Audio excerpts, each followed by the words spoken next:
Well, as you can tell, I'm still having a substantial amount of problem with my voice, so I'm going to try to record as much as I can tonight.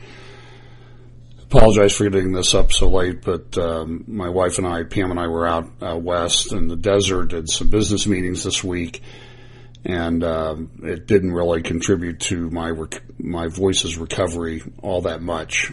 So I'll do as much as I can tonight. I'll resume a little bit more next week, although I will be traveling again next week, and I'll get things up as I can, depending on my travel schedule. I'll also, so I would appreciate your prayers as I try to get over this sinus infection and its effects on my voice. As you know, each week we talk about the various convergence of events that seem to indicate that the return of the Lord is ever closer.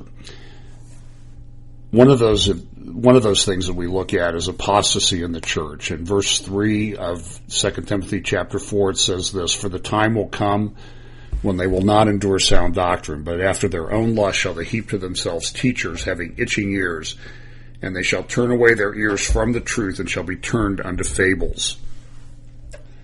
I have a couple of examples of that just have come to my attention recently. First is pastor of America's largest church, Lakewood Church in Houston, given a couple weeks ago, talking about his approach. You've been criticized for church light. Yeah, that's right. For a cotton candy message. Do you feel like you're cheating people by not telling them about the hell part? No, I really don't, because it's a different approach. You know, it's not hellfire and brimstone, but I say most people are beaten down enough by life. They already feel guilty enough. They're not doing what they should do, raising their kids, or we can all find reasons. So I want them to come to Lakewood or our meetings and be lifted up to say, you know what, I may not be perfect, but I'm moving forward. I'm doing better, and I think that motivates you to do better.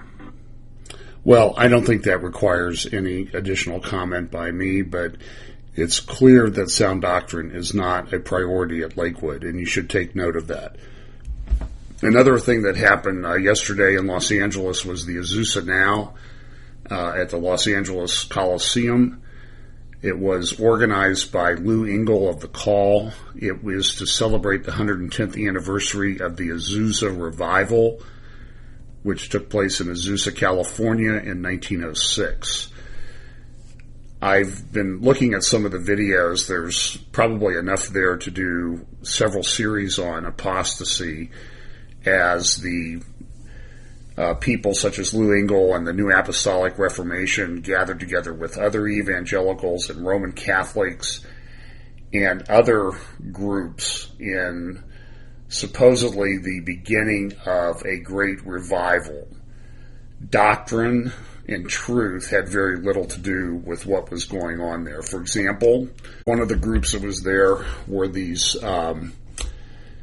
First Nations people, American Indians, that take pagan Indian tribal rituals and dances and symbolism and try to convert or put a veneer of Christianity over them. I think if you want to understand what's wrong with that movement, Sandy Simpson at Deception in the Church has done a very excellent analysis of that, and I would highly recommend that you look at the material that's there. One of the things that we saw at this revival was Lou Engle falling down at the feet of a Roman Catholic priest and kissing the feet of the Roman Catholic priest, and then the favor was returned. The Roman Catholic priest said, "Doctrine is not important. We shouldn't focus on what divides us doctrinally. Doctrine wasn't important to Jesus." So this is an example of, I think, a perfect example of end-time apostasy, and as I have time to go through the videos of that 12-hour-long event, I will try to bring forth some of the other things that took place at that event. Another sign of, I would call it apostasy, a falling away from the truth, is the treatment of the restored nation of Israel. Now, we know that Israel will be restored, brought back to the land initially in unbelief. the end time events could not unfold the way that the prophets predict unless the Jewish nation of Israel was back in the land. There will be an increasing number of attacks on the nation of Israel as we go forward here in the end times. As we go forward in the end times, you can expect an increasing number of attacks on the nation of Israel. For example, here is the UN Human Rights Council recently naming Israel as the world's top human rights violator. They have ISIS, they have all of the Muslim countries, they have other repressive dictatorships, but the one that really bothers them is Israel. This also comes into the evangelical church through people like Walter Brueggemann from Columbia Theological Seminary down in Atlanta, Decatur, Georgia. He wrote a book recently called Chosen, Reading the Bible Amid the Israeli-Palestinian Conflict. Look at what he says the goal of his book is. The goal of the book is to argue that there is no method of interpretation, which would allow the promises made to ancient Israel to be applied to modern Israel. Quote, "It is my hope that the Christian community in the United States will cease to appeal to the Bible as a direct support for the state of Israel." Now, Brueggemann is very influential in the emerging church, and you can expect that this book will be very influential. Caroline Glick looked a little bit at this in her column this week, Inconvenient Genocide. Listen to what she says. She's talking about the recent recognition by the United States State Department that there was genocide going on in Syria and Iraq of Christians and other groups. It took months and months and months for the Obama administration to come to this conclusion. Listen to what Caroline says as an article Friday in the Jerusalem Post. The Christian communities of Iraq, Syria, Egypt, and Lebanon are well on the way to joining their Jewish cousins. The Jewish communities of these states predated Islam by a millennium and were vibrant until the 20th century. But the Arab world's war on the Jewish state and more generally on Jews wiped out the Jewish population several decades ago. And now the Christian communities, which like the Jews predate Islam, are being targeted for eradication. True, after years of deliberately playing down the issue and denying the problem, the Obama administration is finally admitting it exists.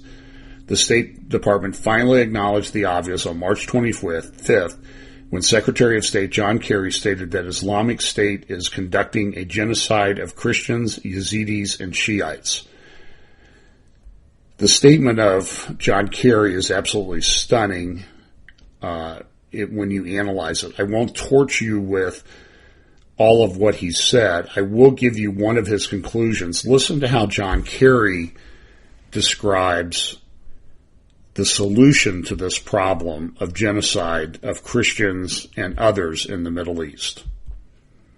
So we must bear in mind, after all, that the best response to genocide is a reaffirmation of the fundamental right to survive of every group targeted for destruction. What Daesh wants to erase, we must preserve. That requires defeating Daesh, but it also demands the rejection of bigotry and discrimination, those things that facilitated its rise in the first place. So bigotry and discrimination, not the ideology of Islam, is what caused the problem. This man is a complete fool, as we've demonstrated many times here in the past. Caroline continues, one of the appalling aspects of ISIS' deliberate open targeting of Christians for destruction is how little resistance it has received from local Sunni populations. As Raymond Ibrahim from the David Horowitz Freedom Center has scrupulously documented, the local Sunnis have not stood up for their Christian neighbors who have lived side by side with them for hundreds of years. Rather, in areas that have been conquered by ISIS, the local Sunnis have collaborated with their genocidal masters in raping and murdering Christian neighbors, plundering their property, destroying their churches, and driving them from their ancestral homes. The Easter Massacre in Pakistan was further evidence that wherever radical Islamists gain power, they use it to murder Christians. And as Larry Franklin from the Gatestone Institute noted in a recent article, the exodus of Christians from the Palestinian Authority is the direct consequence of the deliberate persecution of Christians by the Palestinian Authority. That's probably not something that you heard at the Christ at the Checkpoint conference. Beyond refusing to take the necessary steps to ensure that persecuted Christians are rescued from annihilation, the State Department has been rejecting visa requests from Christian activists and leaders from persecuted communities to visit the U.S. to share information about the suffering with the American public. This at the same time that the administration has welcomed Muslim jihadi sympathizers, including Muslim Brotherhood members, to Washington. In another report, the group explained that the Western media has avoided covering the story of the Islamic genocide of Middle East Christians because of, quote, misplaced embarrassment about the 19th century colonial powers evangelizing the natives in far-flung places. This then brings us back to Israel and the Jews. And you can read the whole article. I'm just reading you some excerpts from it. She concludes with this.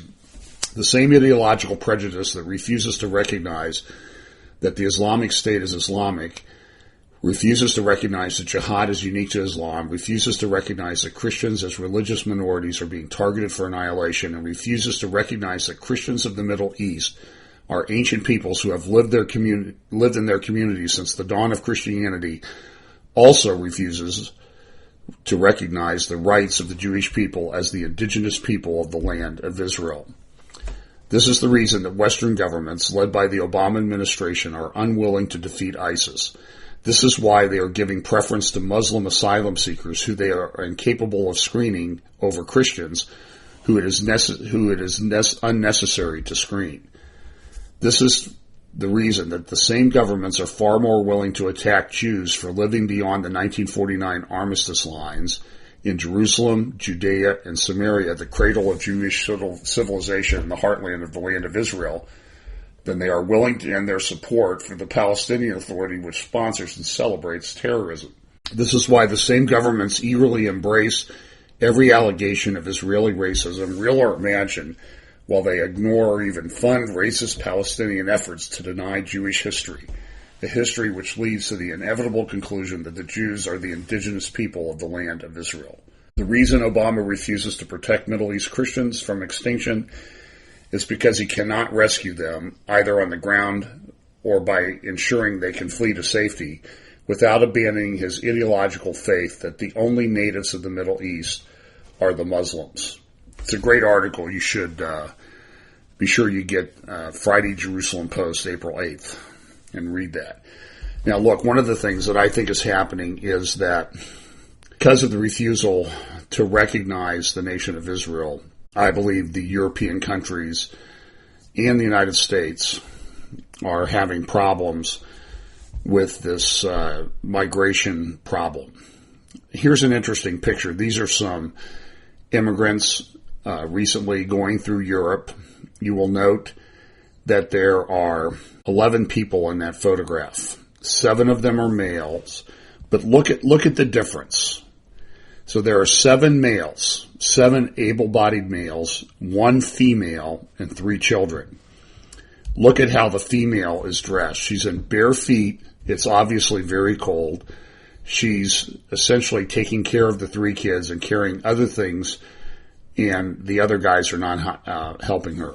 The Investigative Project on Terrorism has recently come out with a report showing that there has been an incredible increase through 2015, which is the last year they have data available, deaths from Islamic attacks worldwide.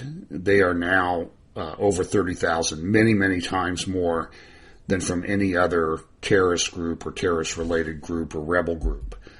The Global Terrorism Database maintained by the University of Maryland through 2014, when they have their data available, shows that it's Islamic countries where the most attacks are occurring. You can see sort of a graphic representation of what's going on in Africa, Europe, and Asia on this graphic.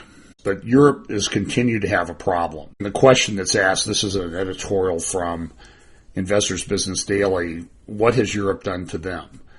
Look at how it starts out. Europe's Muslims despise the West and its culture, surveys show. The only thing surprising is that European governments continue to invite hundreds of thousands of them to make Europe their home. Look at some of the things reported in this editorial. Recent terrorist attacks of Paris, Belgium, and Britain, and a wave of brutal sexual assaults in at least 6 countries raise a logical question. Why do members of the religion of peace so despise the place that has embraced them, allowed them cultural and religious freedom, given them welfare, and even tolerated the glowing violence in their communities? A 2013 survey found significant hostility of Muslims in Europe and an unwillingness to integrate with European society. Almost 60% agree that Muslims should return to the roots of Islam. 75% think there is only one interpretation of the Quran possible to which every Muslim should stick, and 65% of them say that religious rules are more important to them than the laws of the country in which they live.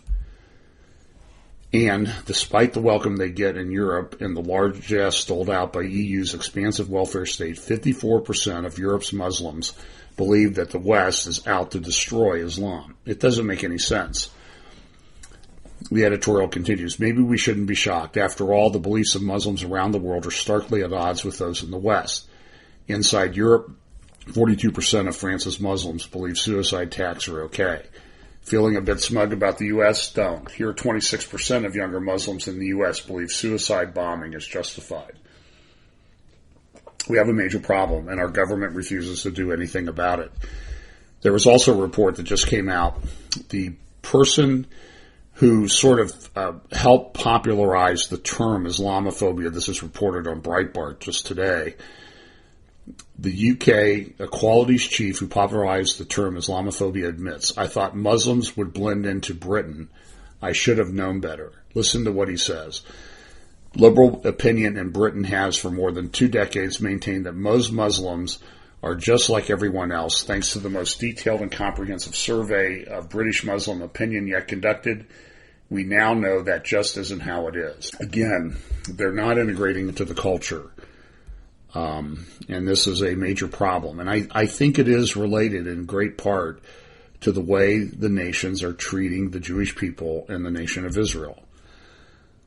Here's a report just from the Times of London today that the Mumbai bomber, the attacks that happened in Mumbai, India back in 2008 has now, they say, according to official reports, slipped into Europe.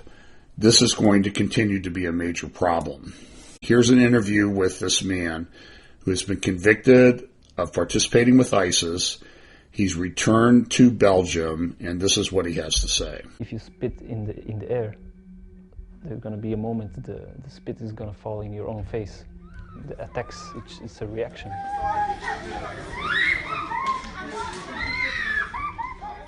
In every war has its casualties. So we Muslims, we believe in the life afterwards, and we believe that this life has only the value of proving ourselves against our creators.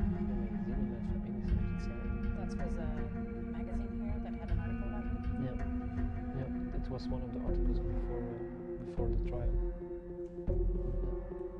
How many people do you know from your group of friends who've left for Syria, who went to join ISIS? 60. 60? Yeah. What happened to those 60 people?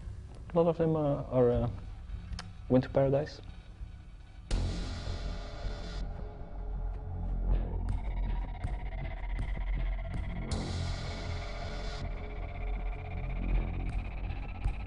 My dream is still to live underneath the Islamic caliphate, underneath the Islamic law. That's my dream. Do you think that's ever going to happen here? In Europe? Yes. There will be a day. Yes. It's a goal, and it's an Islamic goal. And You think sooner or later they'll make it to Europe?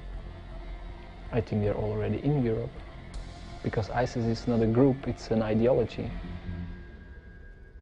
I'm now going to play you a clip of a debate involving Mark Steyn and Nigel Farage in Canada, and Mark Steyn's response to a comment about the discussion was, the debate was talking about the rapes that are taking place among the immigrants in Europe.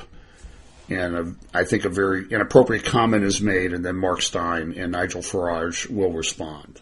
Oh, okay. Yeah, I was just struck by how obsessed with sex these two guys are, really, actually. It's a bit sad, really, actually. Lots of time in the cross-examination to get into these issues, but I want to come over to the other side, and Mark Stein, get your quick reaction to what you've heard. Hey, I made a decision tonight that I wasn't going to do funny stuff. I was going to be deadly serious, and I'm slightly amazed at our colleagues' ability to get big laughs on gang rape.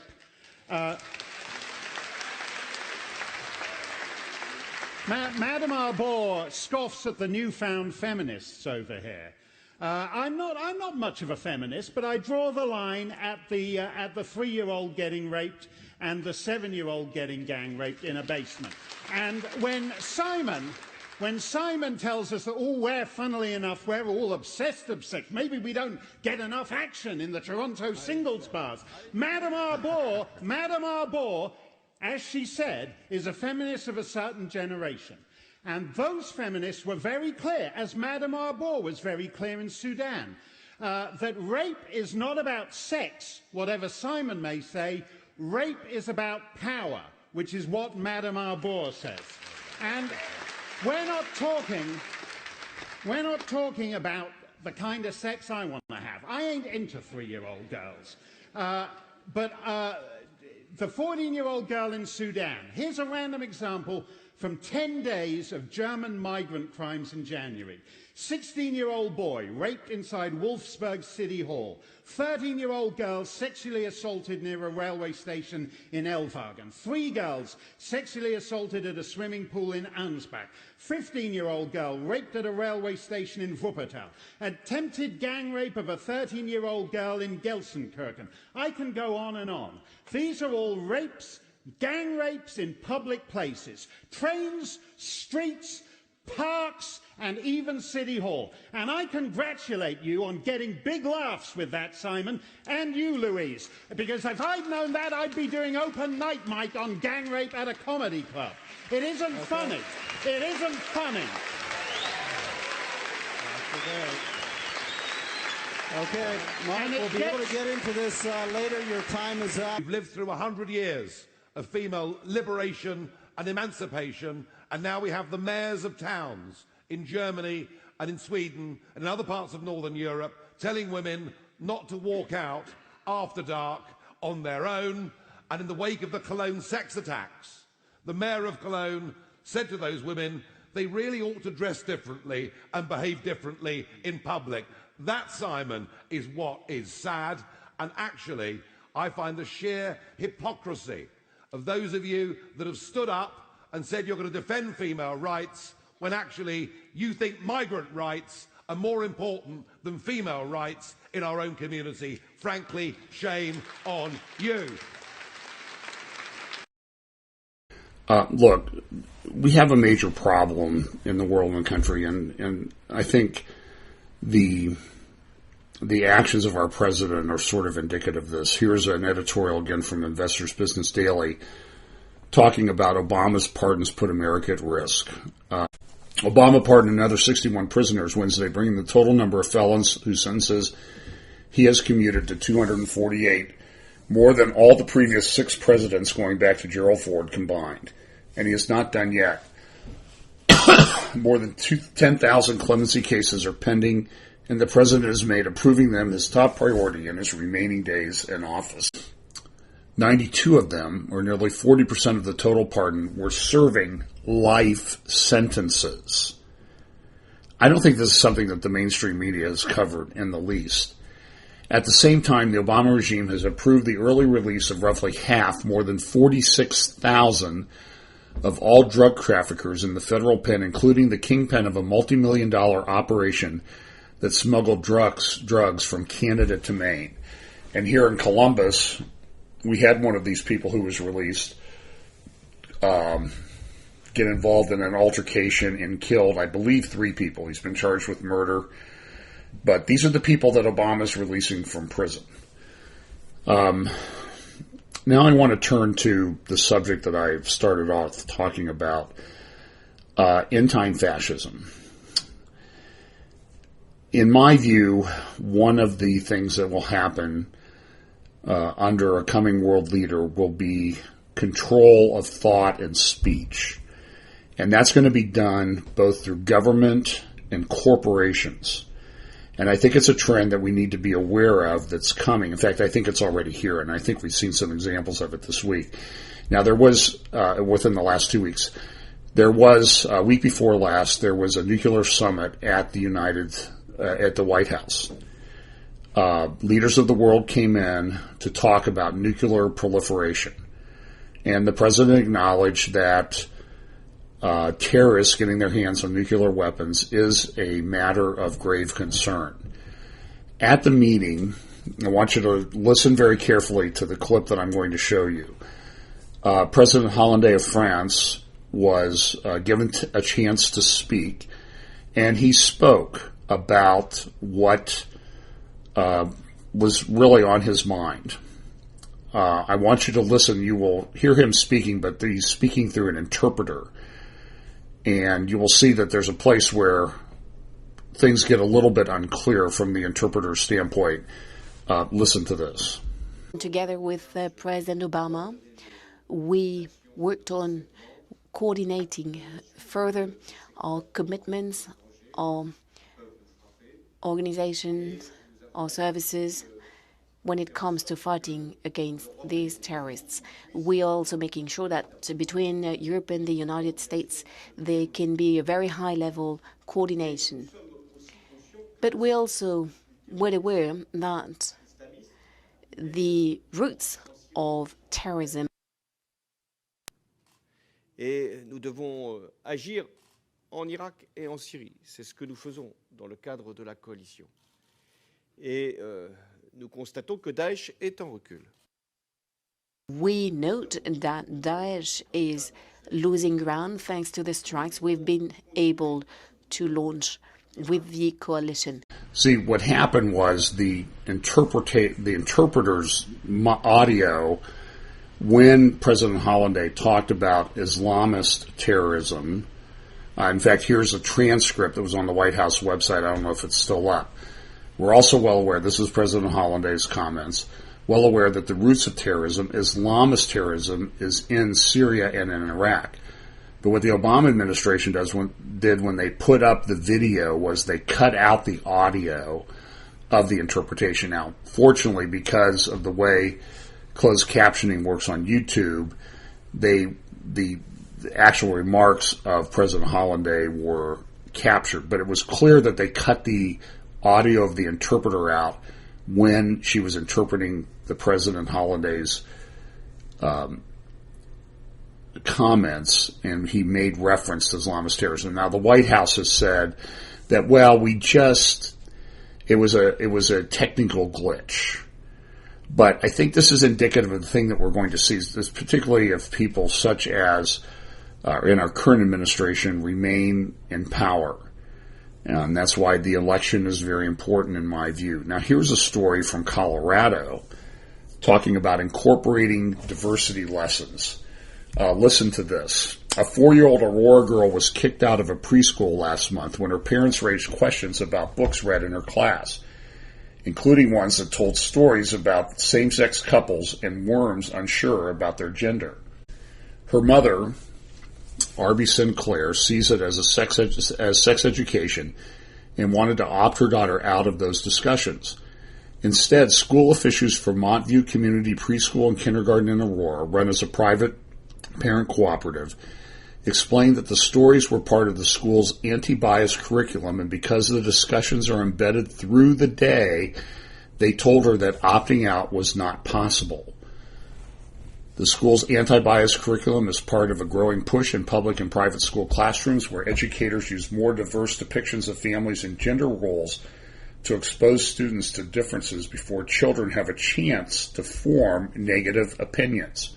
Director of this early childhood education in the Boulder Valley School District said this: biases start as kids get older and start to see differences as negative. At a young age, kids are exploring all different kinds of things. It's about just providing them with all these experiences. The mother responded, I think at this age, they don't know what bias is. It's not that she isn't exposed to diversity, because it is the world we live in, but how are they having these conversations? In Boulder's public preschools, all teachers were trained this year to integrate a broader type of diversity to include gender and sexual differences and to have conversations with young children. This is a fairly new topic to be discussing. We as leaders are learning as well. A queer endeavor, an initiative started in the School of Education at the University of Colorado at Boulder, has helped train 2,500 teachers over the past 3 years, including those in Boulder and in the St. Vrain Valley School District. Times are changing, said Bethany Lenardi, a research associate and co-founder of A Queer Endeavor. The only hesitations we've seen is that teachers have been really under-supported. So this is what we should see coming, that they're going to try to control thought and speech. And so this young lady, this 4-year-old, was kicked out of preschool and sent home because her parents did not want her exposed to this stuff at a very young age.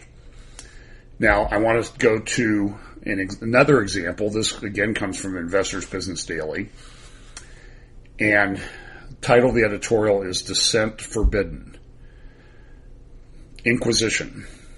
Here's what it says. The top law enforcement officers in 16 states have formed a coalition to investigate and prosecute companies that don't agree with them on climate change. In other words, rejection of orthodoxy will be punished. Now, these are attorney generals of 16 states in the United States.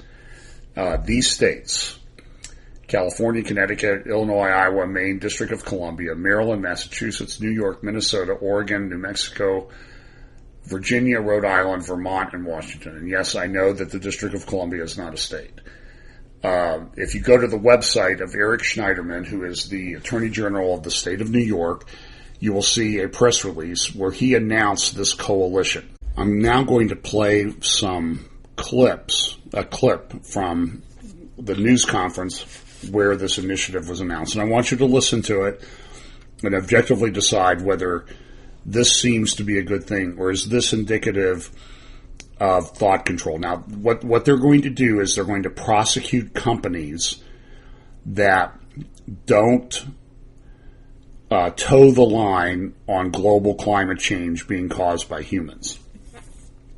Now, in the first place, global climate change, the data is not conclusive, in my view, that humans are causing this, or, frankly, that global warming is a bad thing. More people die from cold, many times more people die from cold than die from heat.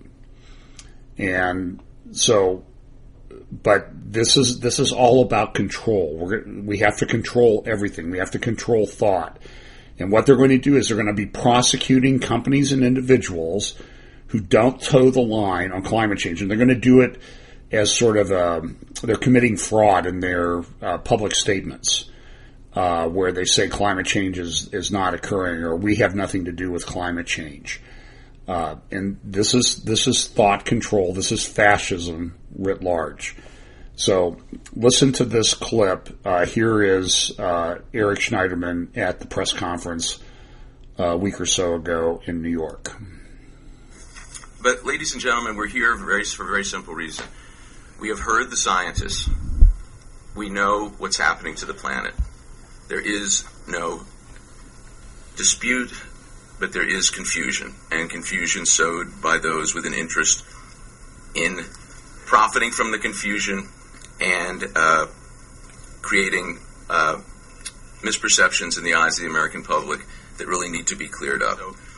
Today, in the face of the gridlock in Washington, we are assembling a group of state actors to send the message that we are prepared to step into this breach. And one thing we hope all reasonable people can agree on is that every fossil fuel company has a responsibility to be honest with its investors and with the public about the financial and market risks posed by climate change. These are cornerstones of our securities and consumer protection laws. We know, because of what's already out there in the public, that there are companies using the best climate science. They're using the best climate models so that when they spend shareholder dollars to raise their oil rigs, which they are doing, they know how fast the sea level is rising. Then they are drilling in places in the Arctic where they couldn't drill 20 years ago because of the ice sheets. They know how fast the ice sheets are receding. And yet they have told the public for years that there were no competent models. That was the specific term used by an Exxon executive not so long ago. No competent models to project climate patterns, including those in the Arctic.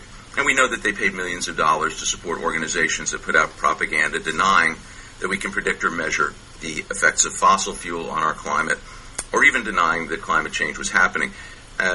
There have been those who have raised the question, aren't you interfering with people's First Amendment rights? The First Amendment, ladies and gentlemen, does not give you the right to commit fraud. And we are law enforcement officers. All of us do work. Every attorney general does work on fraud cases. And we are pursuing this as we would any other fraud matter.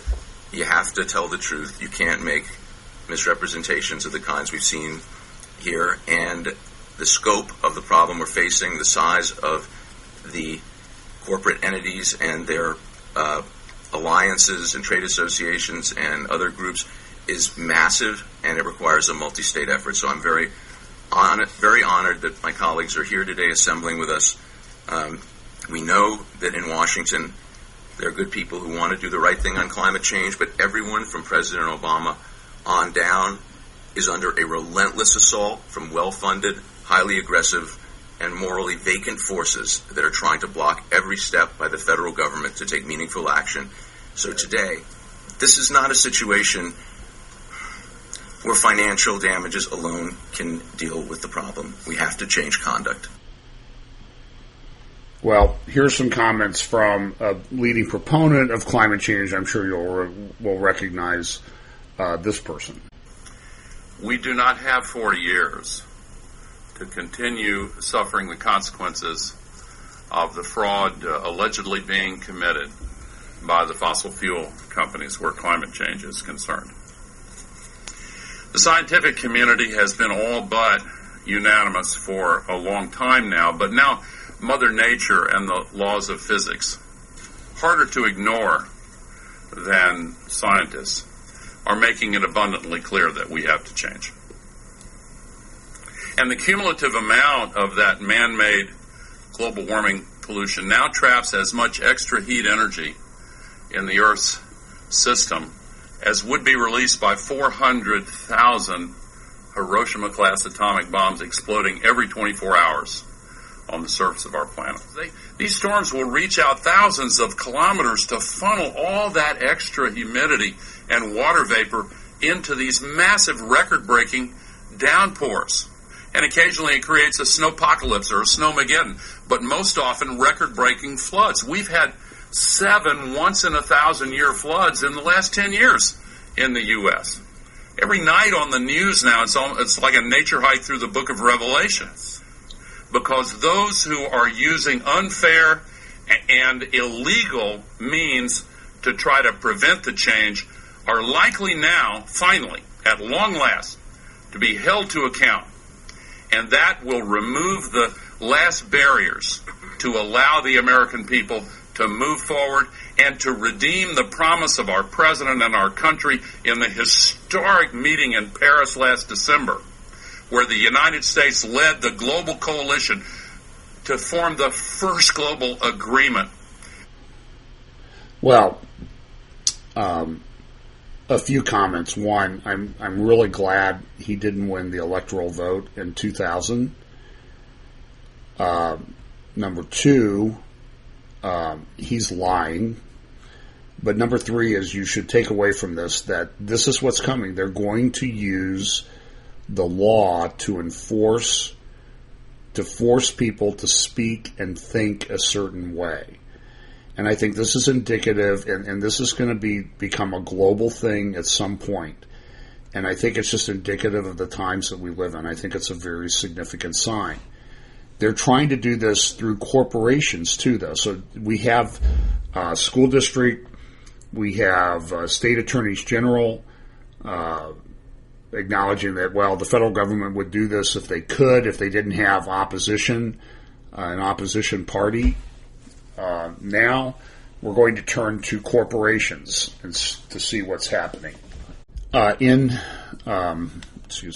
North Carolina, they recently enacted a religious freedom bill that if, as a matter of conscience, you didn't want to bake a cake for a gay wedding, you didn't have to. The reaction to that from corporate America has been severe and swift. The government's looking into it. Look at this article from the New York Times a week ago. It says this. The Obama administration is considering whether North Carolina's new law on gay and transgender rights makes the state ineligible for billions of dollars in federal aid for schools, highways, and housing, officials said Friday. Anthony Fox, the Secretary of Transportation, first raised the prospect of a review of federal funding in public remarks on Tuesday in North Carolina. The Department of Transportation provides roughly $1 billion a year to North Carolina. The New York Times then asked other federal agencies whether they were conducting similar reviews. Department of Education spokeswoman Dory Nolt said on Friday that her agency was also reviewing the North Carolina law to determine any potential impact on the state's federal education funding. She added, "We will not hesitate to act if students' civil rights are being violated." The agency said it provided $4.3 billion to North Carolina last year for kindergarten through 12th grade as well as colleges. The Department of Housing and Urban Development said it was doing a similar evaluation. We're reviewing the effects of the law on HUD funding allocated for North Carolina, said Cameron French, a department spokesperson. White House officials had no comment. Yeah, they don't know anything. Although later in the article, they do have a comment, and they said that the law, the North Carolina law, was mean-spirited. The article continues.